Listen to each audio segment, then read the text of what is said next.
Trop de mots tue parfois le message, c'est le danger du prolixe.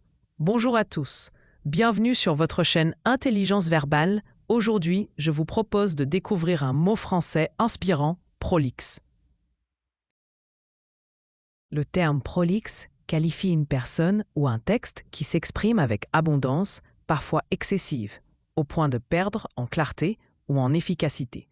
Dans les réunions ou les échanges professionnels, un discours prolixe peut fatiguer l'auditoire, détourner l'attention et rendre le message principal difficile à saisir. Origine du latin prolixus, étendu, long. Définition, qui parle ou écrit abondamment, avec trop de détails, au risque d'être ennuyeux. Contexte, littérature, discours, conversation, écrit administratif. Exemple, son rapport était prolixe, rempli de détails superflus. Voici 3 synonymes. Verbeux. Exemple, son exposé était trop verbeux pour être efficace.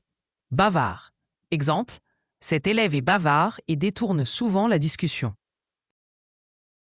Loquace. Exemple, elle est loquace et aime raconter de longues histoires. Son antonyme direct est concis. Exemple, son discours concis allait droit au but.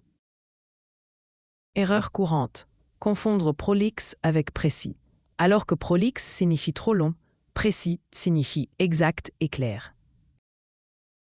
Je vous raconte une petite histoire à propos de ce mot. Lors d'une réunion, Marc prit la parole.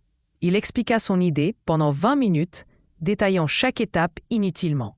Ses collègues, lassés, n'écoutaient plus. Son discours prolixe fit perdre l'essentiel de son message. Application concrète. Dans la rédaction d'un CV ou d'un mail professionnel, éviter d'être prolixe permet de capter l'attention et de transmettre l'information efficacement. Retenez bien, associez prolixe à prolongé. Un discours prolixe est prolongé au point de devenir trop long. Dites-moi, avez-vous déjà assisté à une présentation prolixe où vous avez perdu le fil de l'idée principale? Pour résumer, être prolixe, c'est risquer de noyer son message dans un flot de mots.